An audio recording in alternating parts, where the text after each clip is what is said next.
नमस्ते दोस्तों, स्वागत है आपका एआई कहानियां शुभम के यूट्यूब पर। यहाँ मिलेगी आपको कहानियों की एक नई दुनिया। तो जल्दी से चैनल को सब्सक्राइब कीजिए और वीडियो को लाइक करके अपना प्यार दिखाइए। मंगलपुर नाम के एक गांव में छोटा सा परिवार रहता था, जिसमें सविता नाम की एक औरत और उसके बेटे थे। अपने पति के अचानक मृत्यु के बाद घर का सारा भार सविता पर ही आ गया था। 2 बेटों की परवरिश और पढ़ाई लिखाई में ही उसका सारा जीवन निकल गया। लेकिन जब उसके बच्चे बड़े हुए तो सविता को एक बड़ा फैसला लेना था। अरे सविता बहन, तुम यहाँ आओ, अंदर आओ। क्या हुआ, सब ठीक तो है ना? श्रीधर भाऊजी, आप जानते तो है ना, मेरे दोनों बच्चों को बड़ी मुश्किल से पाला है मैंने। अब उनके शहर जाकर कॉलेज पढ़ने का टाइम आ गया है, मगर मेरे पास इतने पैसे नहीं हैं कि मैं दोनों को आगे पढ़ा पाऊं। अगर एक बेटे को नहीं पढ़ाया तो उसके साथ अन्याय होगा। ऐसे में मैं क्या करूं? तुम शांत हो जाओ और ये बताओ कि दोनों में से होशियार कौन है? मेरा मानव ज्यादा होशियार है। यूं तो अतुल भी ठीक ठाक पढ़ लेता है, मगर मानव पढ़ने में ज्यादा अच्छा है। तो बस फिर अतुल दोनों में से बड़ा है और होशियार भी। तुम उसे शहर पढ़ने के लिए भेजो और मानव को अपने पास ही रखो। मेरी जान पहचान में एक हलवाई के यहाँ नौकरी खाली है, मैं उसे वहीं पर लगवा दूंगा। श्रीधर की बात सुनकर सविता को तसल्ली मिलती है। वो मानव को बाहर पढ़ने के लिए भेजती है और अतुल को हरिया हलवाई के यहाँ नौकरी करने के लिए लगा देती है। अतुल को ना पढ़ पाने का अफसोस तो बहुत था, मगर अपने घर के हालात भली भांति जानता था, इसलिए उसने आगे पढ़ने की बिल्कुल भी जिद नहीं की। दिन ऐसे ही बीतता रहा और 3 साल बाद मानव को एक बड़े फूड चेन में सीनियर मैनेजर की नौकरी मिल जाती है। माँ, ये लो मिठाई खाओ। मेरी प्लेसमेंट एक बड़ी फूड चेन में मैनेजर के लिए हो गई है। किसमें हो गई है? फूड क्या? फूड चेन में माँ। जब कोई आदमी अपने होटल्स अलग अलग शहर में खोल लेता है, उसको फूड चेन कहते हैं, है ना भैया? बिल्कुल सही कहा रे तूने। 5 स्टार रेस्टोरेंट में माँ, बहुत अच्छी तनख्वाह मिलेगी। धीरे धीरे हम सब शहर में ही शिफ्ट हो जाएंगे।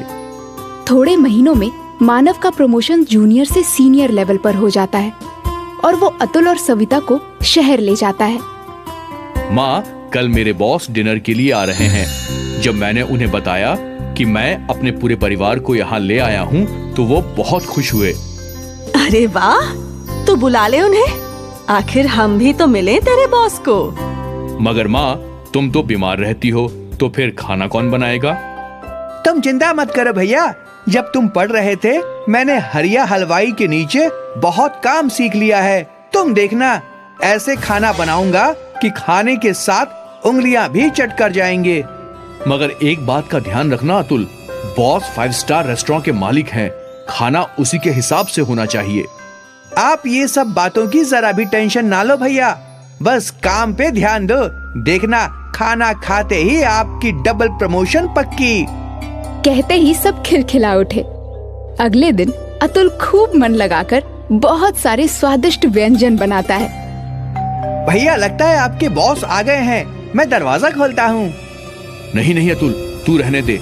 बॉस क्या सोचेंगे कि कैसे कपड़े पहने हैं इसके भाई ने। मैं खोलता हूँ दरवाजा। और सुन, तू अंदर ही रहना, ज्यादा बाहर निकलने की जरूरत नहीं है। अतुल ये सुनकर बहुत उदास हो जाता है और बिना कुछ कहे अंदर जाकर डाइनिंग टेबल सजाने लगता है। आइए सर, आइए। खमा खड़ी अतुल। घड़ी कम्मा सर, प्लीज बैठिए। वाह अतुल, थारा घर तो घना फूटरा से। थारा अम्मा और भाई कहाँ से? मैं अभी मिलवाता हूँ सर। माँ, ओ माँ, बॉस आए हैं।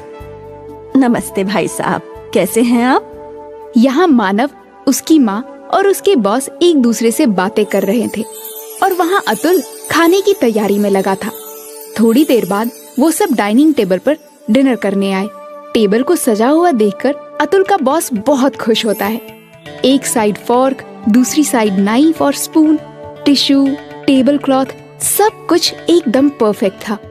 I hope you like the food sir. It's amazing. किसने बनाया है? वो जी, मेरे छोटे बेटे ने, अतुल। अरे मानव, अतुल घर पे ही है? अब तक तूने मुझे मिलवाया नहीं उससे। वो सर, वो खाना बनाने में बिजी था ना, इसलिए। अतुल, अतुल बेटा, इधर तो आ जरा। अतुल हिचकिचाता हुआ बाहर आता है। वाह बेटा, खूब चोखा खाना बनाया है थाने तो। कहीं से कुकिंग का कोर्स किया है क्या? नहीं सर, ये तो हमारे गांव में एक छोटे हलवाई के यहाँ नौकर था, इसलिए थोड़ा बहुत बना लेता है। अपने भाई के मुंह से ये सुनकर अतुल फिर से दुखी हो जाता है और खाना खाने के लिए बैठ जाता है। जाने से पहले अतुल के बॉस मानव को एक ऑफर देते हैं। खाना खा के मजा आ गया। ना ही सिर्फ खाना, मगर टेबल एटिकेट्स का भी पूरा ख्याल रखा था अतुल ने। सुनीता जी, अगर आप बुरा ना माने तो एक बात कहना चाहूंगा। आपका बेटा बहुत टैलेंटेड है। हमें एक नए शेफ की जरूरत है, तो क्या अतुल वहाँ हेड शेफ की नौकरी करना पसंद करेगा? मगर सर, अतुल ने कोई फॉर्मल डिग्री नहीं ली है इसमें तो। ये तो ऐसे ही बस थोड़ा बहुत कर लेता है।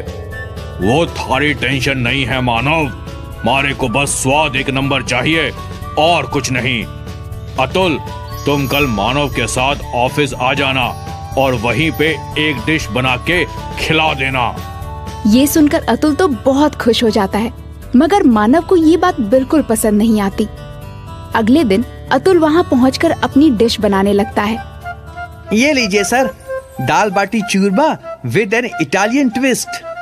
वाह वाह, खूब, बहुत बढ़िया डिश है। इसमें जो पुदीने का फ्लेवर है, आहा। क्या आपको अच्छी लगी सर? क्या मैं चख सकता हूँ? अरे ये तो बहुत अच्छी है। तो फिर? क्यों, चौंक गया ना? क्या हुआ सर? मैं कुछ समझा नहीं। अब तुम इसे खुद बताओ या मैं बताऊं? वो अतुल, मैं इस रेस्टोरेंट के शेफ को तुम्हारी डिश में नमक मिर्ची डालने के लिए कहा था, ताकि तुम्हें यहाँ नौकरी ना मिले। क्या? हाँ, और ये बात करते हुए सविता बहन ने तुम्हें फोन पे सुन लिया और मुझे पहले ही इन्फॉर्म कर दिया। इससे पहले कि वो शेफ कुछ कर पाता, मैंने उसे फायर कर दिया। मगर भैया, ऐसा क्यों? मैं नहीं चाहता था कि तुझे भी मेरे जितना पैसा और लाइफस्टाइल मिले। मैं चाहता था कि तू ऐसे ही मेरे टुकड़ों पर पले। यू आर फायर्ड मानव। नहीं सर, ऐसा मत कीजिए। मेरा भाई दिल का बुरा नहीं है।